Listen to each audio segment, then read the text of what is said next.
warahmatullahi wabarakatuh. Balik lagi nih di lagi di sudut. Hai, assalamualaikum warahmatullahi wabarakatuh. Balik lagi di Sudut Komplek bersama aku Dila, aku Elva, Aku Ivi. dalam session sehabis sholat.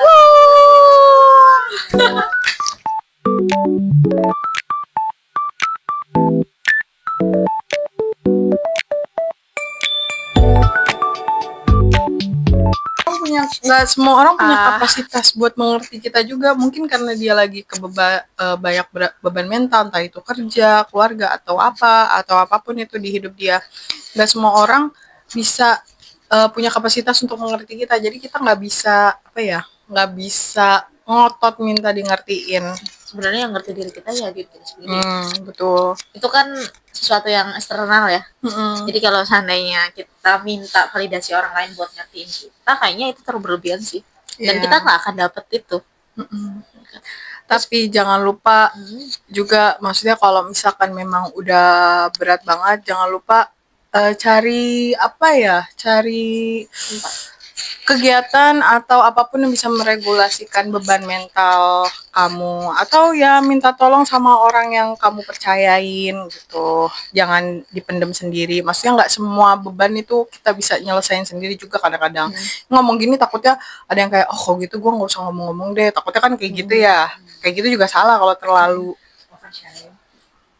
terlalu memendam sendiri gitu maksudnya. Karena kita tuh punya kapasitas gitu nggak sih Mbak Dil? Kayak punya kapasitas emosi gitu. Kalau seandainya udah full, terus nanti kita kesentil apa yang kecil padahal itu bisa bocor semua. Makanya dari itu kita harus regulasi emosi itu sebenarnya. Jadi kayak sabar nih. Tapi kalau dipendem-pendem terus, full ya tempatnya. Lama-lama kamu tidak regulasikan gitu, meledak pasti. Iya benar banget. Jadi kalau ada masalah sebenarnya kalau kita bisa handle sendiri, mungkin dengan diam ya nggak apa-apa juga. Tapi kalau udah kalian ngerasa udah full banget nih, udah aduh banyak banget nih masalahnya, ya udah kalian cari temen yang bisa diajak ngomong, karena nggak semua temen itu bisa diajak ngomong, kalau bisa mendengarkan juga, dan mungkin kalau dia memberi solusi juga memberi solusi yang baik. Sebenarnya nggak cuma dari teman, tapi dari keluarga juga. Ya benar. Jadi kalau misalnya kamu nggak bisa percaya sama teman kamu gitu, tiba-tiba teman tuh kayak toksik atau apa gitu kan, kamu bisa kok cerita ke keluarga, bisa ke ibu, ke bapak kamu, bahkan mereka bakal ngasih kamu nasihat gitu kan. Nasihat yang baik, dan itu tuh sangat baik juga buat diri kamu untuk bisa berani bersuara. Karena kan ya banyak ya sekarang manusia sekarang itu kayak misalnya kita kerja itu kayak dari atasan kamu harus gini, kalau enggak nanti kamu jadi gini, akhirnya kita nggak bisa berani untuk speak up. Kalau kita merasa lelah atau ini harusnya salah, harusnya kayak gini, itu kita nggak berani speak up ya, karena tuntutan tekanan gitu kan. Nah,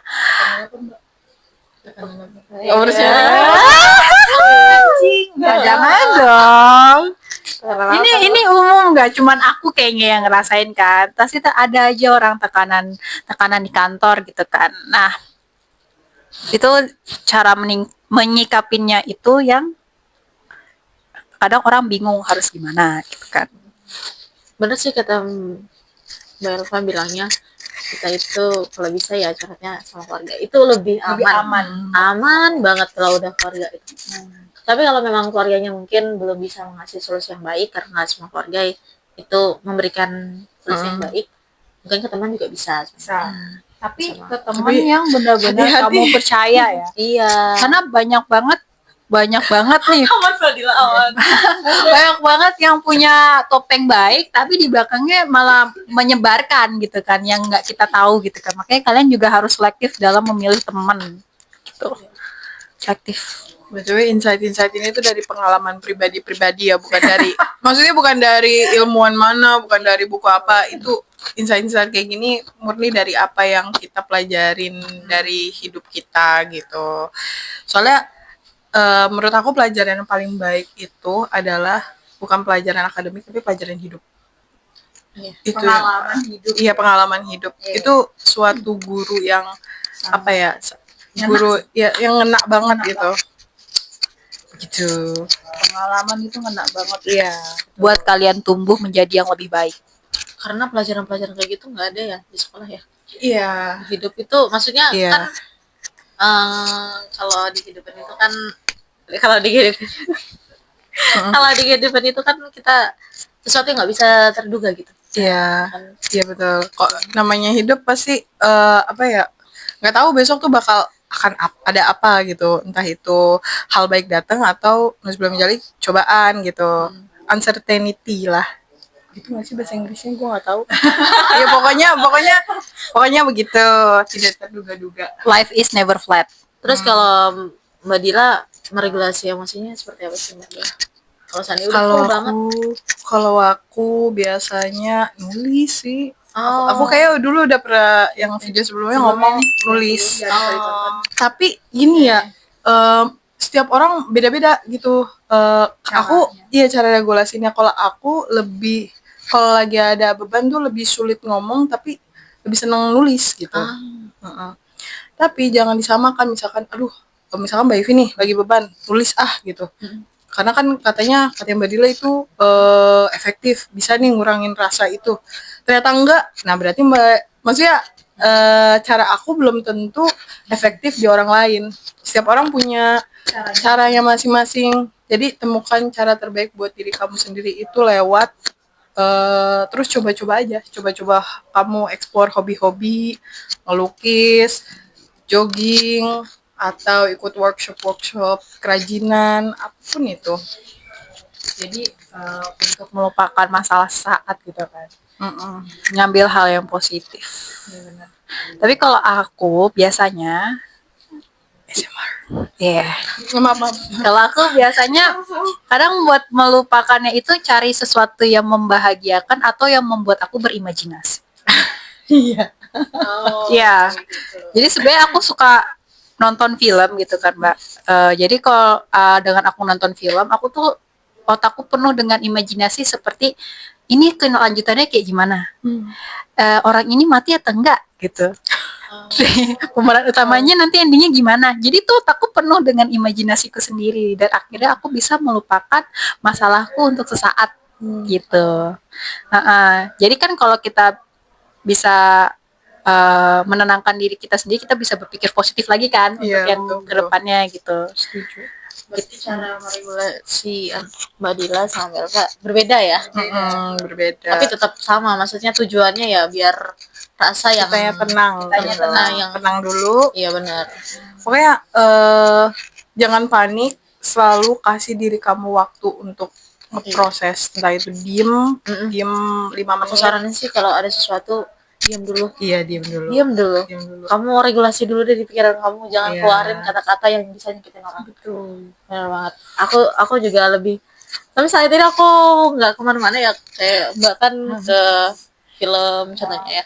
Kalau Mbak Dila kan ke nulis, aku tuh memang mendem sendiri juga sih Mbak. Itu aku juga berat. Itu aku masih belajar juga. Tapi aku belajarnya untuk diam dulu dan tidak ngomong.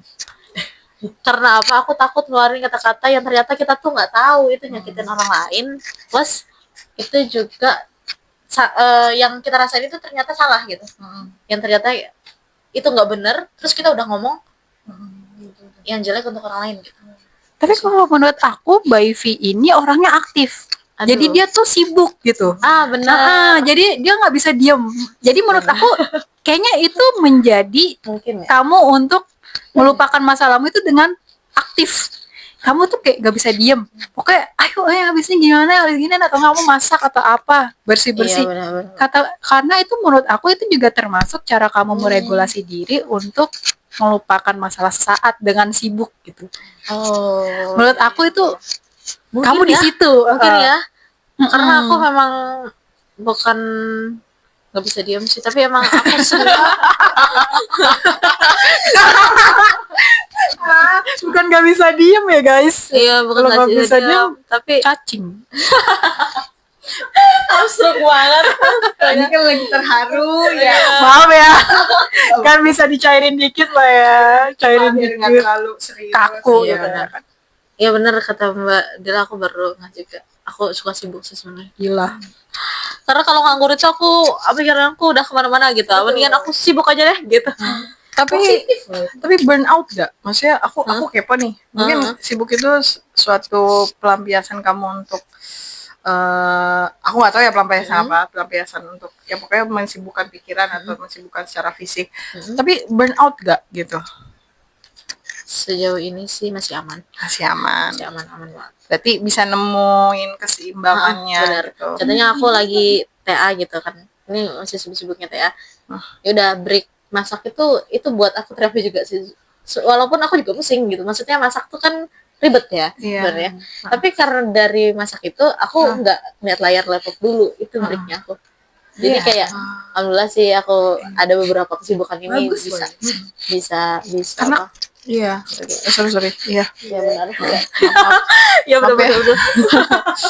Iya, capek banget ya. Aku baru ingat kalau Mbak Ivi senang masak. Iya, mungkin itu salah satu mungkin ya. kegiatan regulasi Mbak. Mungkin sebelumnya aku nggak suka, terus tiba-tiba suka. Akhirnya disadarkan dengan acara ini. Iya. Pokoknya kegiatan masak berarti harus tetap lanjut. Iya. Ya. Lanjut lagi deh ya. Dan kita sama-sama meregulasikan sendiri. Iya benar. Iya, jadi mungkin dari peserta atau penonton yang punya cara untuk bisa keluar dari sesuatu masalah, mungkin bisa di komen biar nanti yang lain ngelihat bisa tuh dicoba dari cara-cara yang lain gitu kan. Nah balik lagi nih ke tema yang awal, berani berbicara. Tapi aku mau cerita nih. Oke, boleh. Berani berbicara. Dulu itu aku tipikal yang nggak ngomong di umum. Oh ya? Iya bener banget. Setelah aku gabung komunitas itu baru aku speak up. Baru aku public speakingnya belajar. Dari aku gabung, aku itu pernah dapat narsum itu pengurus DPP daerah. Ya, aku lupa ya. Bu Khair. Iya. Nah itu dia pengurus dari Jaktim. Alhamdulillah sih dari kesempatan itu walaupun agak error gitu ya, ibunya tetap kasih nggak apa-apa gitu. Dari nggak apa-apa itu aku tetap lanjut. Aku langsung aku pengen coba lagi nih jadi moderator gitu. Dari situ aku belajar ngomong. Setelah itu aku ngomong lagi belajar lagi di kampus. Aku beraniin diri buat maju. Aku challenge diri aku sendiri sih buat maju. Kalau nggak itu, kalau di pengajian aku selalu challenge sama mbak aku mau maju tapi kamu harus beliin apa gitu. Boleh tuh. Iya. Jadi aku harus pakai punya mbak? challenge sama Oh iya, kamu punya mbak, saya nggak punya. Saya minta siapa? Ada. Oh iya. Aku mau maju. Antara kita aja nggak apa-apa. Aku mau maju tapi beliin apa gitu. Coba-coba aja. Motivasi ya. Iya bener banget. Mbak aku selalu izin kalau melakukan sesuatu yang kayak abstrak gitu, maksudnya di luar nggak usah lah gitu, tapi boleh nggak ini coba aja gitu. Jadi aku berani ngomong, terus juga belajar ngomong santai itu juga dari sini juga, maksudnya dari belajar di komunitas terus belajar di kampus gitu sih. Jadi nge-challenge diri kita aja. Sebenarnya aku juga nggak berani banget speak up dan public speaking. Tiba-tiba aja public speaking ya. Benar. Menurut aku memang kita harus challenge diri kita sendiri untuk apa ya? Untuk yang tadinya kapasitas kita nggak bisa, kita longgarin, kita makin besarin kapasitas kita supaya bisa. Menurut aku itu udah aku terapin sendiri soalnya. Bikin itu sih nggak sih, afirmasi diri sendiri, aku bisa nih, aku bisa gitu. Tapi aku yang first time buat public speaking, aku tuh kayak langsung boom gitu loh mbak. Jadi nggak kayak kamu yang perlahan. Aku langsung boom, tiba-tiba disuruh jadi MC waktu itu. Walaupun waktu itu disuruh Zoom ya, Tapi itu first time aku MC langsung itu gak basa-basi langsung boom gitu. Hah? Ya pasti. Apa? Panas dingin, keingetan, mules. Deskripsiin rasanya gimana? Mules lah intinya, mules, panas dingin, terus kayak itu cuman online loh padahal kan, cuman online. Tapi alhamdulillah lancar lah. Jadi nggak ada pendekatan halus tapi langsung boom gitu. Aku juga sama Mbak, aku juga online juga sih Mbak. Jadi emang nggak secara langsung di depan banyak orang, bertahap sih. Dari online dulu, nanti ngomong di depan teman-teman, udah santai, udah enjoy. Iya ya, jadi pas ke MC waktu itu bareng Dila juga. Oh iya? MC jadi acara masak-masak lagi waktu Oh itu. iya, itu aku deg-degan banget sih itu. Oh gitu. Kayak panas dingin banget. Tapi Iya. gimana kelanjutannya Mbak Dila rasain? Wah, kok pas awal tuh, pas sehari sebelum tampil tuh nggak bisa tidur deh kayaknya. Oh, iya. Tapi sesudah itu tuh kayak plong gitu. Iya Mbak, kalau udah selesai itu kayak merasa bersalah juga sih. Aduh salah nggak ya? Aduh gimana Ya emang sih after pasti langsung kayak kenapa aku ngomong kayak gini ya, harusnya Iya. tadi nggak gini kok, jadi yang aku tulis semalam nggak aku sampaikan jadinya gitu. Bener. Ya, tapi ya udah let it Proses flow. belajar ya. Oh. Nggak apa-apa. Jadi semakin sering kayak nganggap mereka tuh itu teman-teman semua gitu kan. Iya, Jadi benar. teman biasa, jadi kayak enjoy gitu. Dan mereka juga nggak ingat kok kita mau apa. Jujur kalau aku itu lebih kan ini konsepnya berani bicara ya. Takut berbicara ya, bukan ini takut salah ngomong. Karena kan aku ngomong kadang-kadang cepet ya, kadang-kadang nggak mikir juga, karena langsung bla bla bla bla gitu kan. Kadang-kadang takut salah ngomong gitu. Kalau kayak gitu kan jadi ya kenapa tadi salah Pikiran ya? ngomong? Iya. Sama sih aku juga gitu sih Mbak. Aku juga kalau mikir ngomong sama orang yang lebih dewasa lagi, dewasa gitu, terus tadi aku ngomongnya gini nih, enak itu nggak ya? Jadi nggak enak sama orang. Iya. Bener. Padahal orang lain juga dengernya ya udah sekilas aja gitu ya. Sebenarnya. Fine-fine aja gitu. Takut nyakitin orang dari omongan terus gak sadar gitu. Iya benar. Walaupun seandainya ada yang ngomong gitu, kita juga nggak tersadar ya. Nggak terus sadar gitu, ada yang ngomong mungkin nggak enak, tapi yaudah gitu. Sebenarnya kayak gitu juga gitu, tapi kita aja. Tapi sebenarnya yang paling kutakutin adalah ketika kamu sudah sampai di depan, kamu lupa mau bahas apa. Itu Bener. penyakit dari dulu sampai sekarang ya ampun. Kelar itu hidup. Kayak mati kutu gitu di depan, padahal udah kayak sampai kayak Mbak Dila, udah mateng-mateng ditulisin semuanya sampai nggak bisa tidur gitu kan. Ketika sampai di depan mati kutu, nggak tahu harus ngomong apa. Iya. Lupa kayak semua memandang kalian tuh kayak Nggak bisa ngapa-ngapain ya. iya gimana nih gitu. Mungkin ini cara yang bisa bantu juga untuk kalian, atau kalian udah Ada tahu tips juga. triknya nggak Mbak Ivi? Boleh di tips triknya deh Mbak Ivi. Ya kalau aku ngomong ini juga aku deg-degan ya, maksudnya kalau ngomong di umum juga tetap awal-awalnya juga deg-degan. Tapi aku ngelihatnya ya udah di atas kepalanya mereka semua, aku nggak pernah top buat mereka. Karena aku nggak bisa benar kalau ditatap tuh kayak aku salah apa gitu, jangan tatap aku dong gitu. Iya sih itu Ya itu kan? juga salah satu cara sih, jadi nggak ngeliat mata langsung. gitu Iya kan. benar, nggak usah tatap matanya langsung, karena emang nggak bisa aku ditatap tuh kayak aku salah apa sih gitu, kenapa sih harus dilihatin gitu. Kayak dia kayak seolah-olah orang tuh kayak Menilai. nilai kita di Menilai depan kita. ini kayak public figure gitu Iya, yang lagi dinilai sama orang. Ini orang Kayak ngapain dijudge gitu ya. Iya. Kalau ngelihat tatapan mata orang kayak takutnya kita merasa wah dia kayak lagi melihat gue gimana gitu. Iya benar, bukan masalah kegeeran atau gimana ya, Iya. tapi lebih kayak benar-benar aku udah benar belum ya. Iya. Dia ngeliat kenapa ya gitu Iya. kan. Ngomong aku udah luwes belum ya? Iya gitu. benar banget. Oke. Mungkin cara untuk ngelihat di atas kepala itu efektif sih teman-teman. Kalau untuk aku ya, mungkin teman-teman bisa terapin. berani berbicara. Iya, berani berbicara apapun itu, karena teman-teman kalau kita berani berbicara itu membuka peluang-peluang lainnya. Kalau kita berani public speaking itu membuka peluang-peluang lainnya. Karena apa? Orang yang punya skill tapi dia nggak berani berbicara, nggak berani mengungkapkan, orang nggak tahu. Tapi kalau seandainya kita mungkin skillnya nggak banyak banget, nggak pro banget, tapi kita berani ngomong, berani berbicara, itu akan lebih dicari gitu. Kita Value-nya value-nya mungkin tuh dapat nambah gitu ya Karena kan. kita bisa ini gak sih? Ya aku juga pernah dengar tuh. Kalau pernah dengar misalkan skill kita nggak banyak. Misalkan ada orang lain ngerjain suatu kerjaan lah, anggaplah terus habis itu tapi dia tidak bisa sebagai orang yang mempresentasiin. Terus harus misalkan contoh harus Mbak Ivi yang presentasiin. Otomatis kayak yang dicari sama orang tuh biasanya yang bisa menyampaikan, karena dia bisa mengubah data-data itu em, disampaikan dengan baik ke orang yang nggak paham membaca Betul. data gitu. Jadi public speaking itu sebenarnya membuka peluang Iya. kehidupan juga sih. Bisa membuka peluang pekerjaan. Iya. Dan kita jadi tidak tersesat. Ya kan, Gimana, kita Bro? harus berani. Misal kalian ada misalnya di suatu seminar gitu kan, Oke. kalian nggak tahu materinya atau ada yang nggak kalian pahamin, terus kalian tuh sebenarnya mau bertanya tapi kalian terlalu takut gitu, akhirnya nggak jadi bertanya dan kalian malah sulit sendiri gitu. Padahal itu menjadi peluang plus gitu. Biasanya kan kalau dosen-dosen, ayo yang pertama dapat nilai gitu Iya, kan, biasanya benar. begitu. Jadi tuh dosen ngomong kayak gitu tuh sebenarnya itu mengajarkan kita untuk bisa berani berbicara gitu kan, Iya benar. kayak gitu. Jadi kita nggak tersesat gitu. Jadi seperti itu, Mbak. Kalau mau belajar juga, seandainya nih aku selalu ngasih tahu ke teman-teman yang di komunitas, nyapu-nyapu, ngobrol sendiri, cerita sendiri. Aku tuh Ngobrol kalau sama naik nyapu. motor itu ya, naik motor selalu ngobrol. Sama diri sama sendiri. Karena aku kan suka ngantuk kan. Naik motor juga suka ngantuk kan soalnya.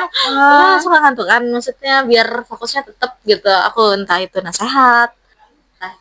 Masya Allah, nasihat di motor loh, dengan diri sendiri. Terus Ya sama keren banget. cerita-cerita, kalau nggak jadi ya moderator gitu. Ibaratkan Latihan ya, tiba-tiba latihan di motor Iya, gitu benar. kan. Entah itu latihan ketika kita lagi nyapu, lagi di kaca, itu penting banget. Kita bisa ngeliat diri kita sendiri. Aku pernah denger juga Mbak, ini nggak tahu ya, tapi menurut aku masuk akal sih secara logika. Kayak orang yang suka, kan tadi Mbak suka ngomong sendiri ya, ngomong sendirinya tuh pas lagi di motor ya. Katanya kalau orang sering ngobrol sendiri atau kayak otak ini pakai buat ngomong terus, itu katanya harus buka podcast. Masuk. Masuk. Bener-bener. Mbak Ivi harus di sini terus ya.